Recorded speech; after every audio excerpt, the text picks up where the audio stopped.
Salut, ici Johan Yangting. Dans cette vidéo, je vais parler d'un sujet tellement important, c'est comment sortir de la peur du jugement. Quand les autres vous jugent, quand vous avez peur qu'on se fasse un avis sur vous.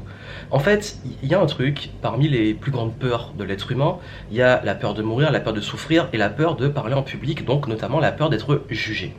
Et donc s'il fallait mettre une situation, il y aurait autant, voire plus de gens qui auraient peur de faire le discours durant l'enterrement que de gens qui auraient peur d'être dans le cercueil. C'est assez effrayant comme situation. Pourtant, c'est une réalité. On a peur, tous, je m'inclus dedans, on a tous, en tant qu'être social, tendance à se préoccuper de ce que vont penser les autres. Le seul problème, c'est quand ça commence à vous bloquer. Surtout quand vous voulez faire du contenu, faire des vidéos, faire des articles, lancer des projets, vous serez toujours confronté à l'avis des autres. Les autres auront toujours un avis sur vous. Et j'ai une très mauvaise nouvelle, c'est que quel que soit ce que vous allez faire, penser, dire, vous serez toujours jugé. Vous serez toujours jugé. Entre ceux qui n'aiment rien, qui voient toujours des problèmes partout, ceux qui ont toujours un avis à donner sur tout et rien, ceux qui sont experts sur tous les sujets parce qu'ils ont lu 2-3 articles sur Minute Buzz, maintenant ils maîtrisent le sujet, donc du coup ils prétendent pouvoir débattre sur des sujets d'expertise, ceux qui ne vous aiment pas, les haters, les rageux, appelez-les comme vous voulez, qui vous détestent mais vous suivent quand même, entre ceux aussi qui passent leur temps à tout critiquer, il y en a comme ça, ils aiment rien, ils critiquent tout. Il y a aussi Macron, Macrel, tous les gens qui sont spectateurs, qui passent leur temps à toujours voir ce qui se passe. Ça c'est pour les négatifs. Pour les positifs, ceux qui vous voient un culte, ceux qui sont toujours contents pour tout ce qu'ils voient à l'opposé. Bref, ce sont des avis. Et les avis, c'est quoi? C'est du vent, c'est des pensées. C'est les gens vous voient à travers leurs filtres, leur expérience, leur perception. Et un truc très simple, j'en vois tellement qui veulent se lancer en vidéo, en podcast, en article, exposer leurs idées, lancer un projet, leur business, partager leur expertise, mais qui ont peur parce qu'on va les juger, qui ont peur parce qu'on va leur donner un avis, qui ont peur parce qu'on va leur dire que c'est nul, etc.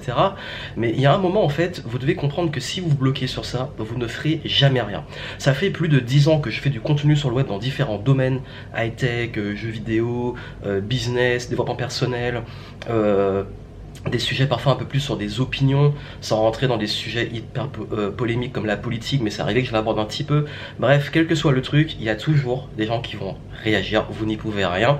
Et de ce côté-là, je ne peux pas vous aider à vous protéger de ça, parce que de point de vue extérieur, vous serez toujours sujet à la critique. Par contre, au niveau intérieur, comment vous pouvez gérer ça? Déjà, comme je l'ai dit, comprenez que l'image que les autres se font de vous, c'est à travers leurs filtres. Ils ont leur expérience, ils ont leur contexte, etc. Et il fait que c'est pas personnel, c'est pas contre vous. Leur image, leur perception, ça définit pas qui vous êtes, ça définit comment eux ils vous perçoivent. Un exemple très simple, mettez-vous à cette place. Quand vous voyez quelqu'un dans la rue, vous allez juger, on juge tous, qu'on le veuille ou non, on va pas mentir, on juge, on peut trouver quelqu'un qui a l'air sympathique, quelqu'un qui a pas l'air sympathique, on peut se dire, bah celui-là j'aime pas sa tête, ça arrive, c'est normal, on est humain. Seulement, est-ce que ça veut dire parce que je vois un gars dans la rue et je dis j'aime pas sa tête, j'ai même pas envie d'aller lui parler, que ça en fait une mauvaise personne?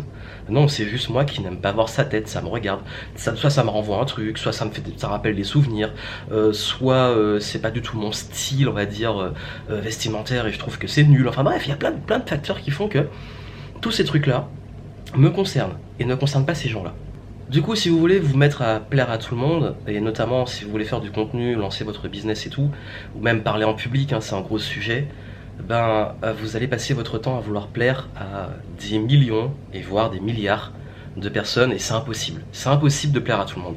Seulement, voilà, il va falloir à un moment vous mouiller et vous dire, bon, c'est ok, je décide de montrer ma personnalité, qui je suis, parce que c'est important de montrer ma personnalité. Beaucoup disent, j'aimerais être différent, j'aimerais être visible, j'aimerais sortir du lot.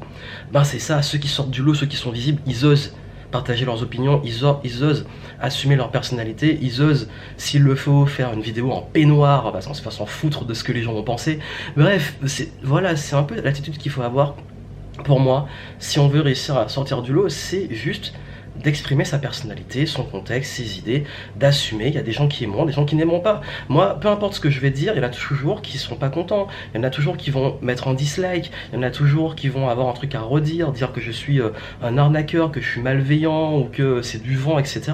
Mais il y a aussi énormément de personnes qui vont trouver ça bien, que ça va aider, ça va être une contribution, bref, c'est comme ça qu'on trouve sa communauté. Si vous voulez vous différencier, être visible, il y a un moment, il va falloir trouver une communauté qui partage votre vision et vos valeurs. J'en vois tellement qui passent passent leur temps à vouloir se justifier, à vouloir débattre, à vouloir on va dire, retrouver la face, pas perdre la face à des inconnus, mais de total inconnus qui arrivent notamment sur internet, qui tombent sur leur contenu, qui vont les démonter et puis eux ils vont vouloir se justifier. Au lieu de consacrer ce temps-là à leurs fans, aux gens qui les apprécient, aux gens à qui ça apporte de la valeur, qui voient un intérêt.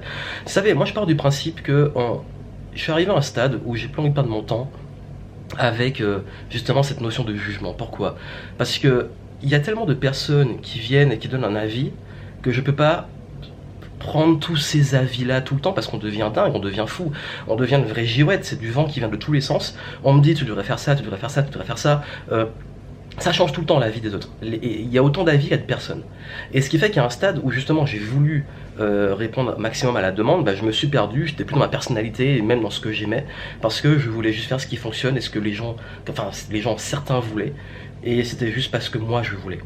Donc à un moment, il va falloir assumer votre personnalité, qui vous êtes et ce que vous avez envie de faire, et pas vous calquer sur ce que les autres pensent. Pourquoi? Parce que c'est leur perception, c'est leur expérience, c'est leur vision, c'est leur vie. Et vous, votre vie, vous n'en avez qu'une, et vous n'avez pas le droit de la perdre en voulant justement vous fier à la vie, et la vie dans les deux sens des autres. Donc vraiment gardez ça en tête, et j'ai pas une méthode miracle si ce n'est de développer sa confiance et passer à l'action et voir que finalement des avis, des opinions, des commentaires, des jugements, c'est pas ça qui va vous tuer. Au contraire, ça permet de nourrir et de conforter. Comme je dis, une fois que vous avez votre premier hater, c'est que vous faites un truc qui a du sens. Parce que quand vous êtes trop modéré, quand vous voulez plaire à tout le monde, dans la pratique, ça crée l'effet inverse. Vous n'allez pas vous différencier, vous allez être modéré. Et comme souvent dans la vie, les gens qui n'ont pas de personnalité, qui n'en disent pas les choses, ils sont pas intéressants en fait. C'est même, c'est triste à voir, mais même en politique, les partis souvent au centre, ou qui sont un petit peu d'accord avec tout le monde, etc., c'est ceux qui fonctionnent souvent le moins. Rare exception. Pourquoi? Parce que les gens ont besoin d'avoir une opinion tranchée, d'avoir quelque chose, et d'avoir une vision, d'avoir une appartenance. Et vous, si vous voulez développer une audience, une communauté, un business, il va falloir le faire, mais pas juste dans le faire pour créer de la polémique ou pour faire dans le calcul, mais juste en étant qui vous êtes, parce que vous allez attirer aussi les bonnes personnes. C'est pour ça qu'aujourd'hui je cherche plus à faire des grosses audiences, je cherche plus à avoir plein de monde à mes événements, je veux juste des gens de la même énergie, les mêmes valeurs, et on passe tellement un meilleur moment, on a beaucoup plus de qualité. Même dans mes clients, je filtre maintenant parce que j'ai envie de cette qualité. Donc avant de vous demander quel sujet va fonctionner, quelle conférence faire, quelle vidéo faire, quel podcast, article, quel contenu faire, ou de vous dire quel business lancer, ou quand vous avez un business, quelle orientation prendre, quelle opinion donner, ne vous demandez pas qu'est-ce qui va fonctionner, qu'est-ce qui va marcher, qu'est-ce qui va plaire. Demandez-vous déjà ce qui va vous plaire vous, et ça va attirer naturellement les bonnes personnes. Et comme je l'ai dit, vous serez toujours jugé, mais dans ce cas, quittez à être jugé, autant que ça soit en focalisant sur les bonnes personnes avec qui vous avez envie d'avancer, en tant que communauté, en tant que client, et même dans votre vie personnelle, en tant qu'ami, en tant que collaborateur, en tant que réseau. Et c'est comme ça que vous allez pouvoir continuer à avancer. Cette peur est normale, il n'y a pas de honte à avoir, on a tous cette peur à différents niveaux. Mais maintenant, le tout c'est de savoir la dompter, développer une confiance en soi, être, comme on dit souvent, sur son chemin de vie, sur sa zone d'excellence, sa zone d'épanouissement. Et c'est comme ça que vous allez pouvoir vraiment réussir à vous en foutre en fait. Et je pense que je vais pas mentir en disant que j'ai totalement réussi à m'en foutre. Mais au moins maintenant, moi je suis content de faire ce que je fais.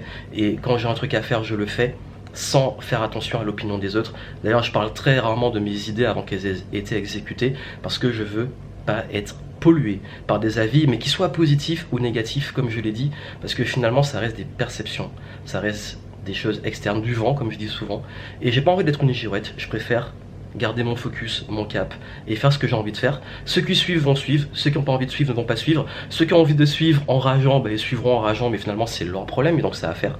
Et puis voilà, la vie continue, et surtout, je suis heureux parce que je fais ce que j'ai envie de faire. Et j'ai envie que vous fassiez ce que vous avez envie de faire, ce qui vous épanouit, sans vous bloquer et vous enfermer dans cette peur du jugement. Parce que vous serez toujours jugé. Et comme je l'ai dit, la vie et la vie des autres ne comptent pas. À très bientôt.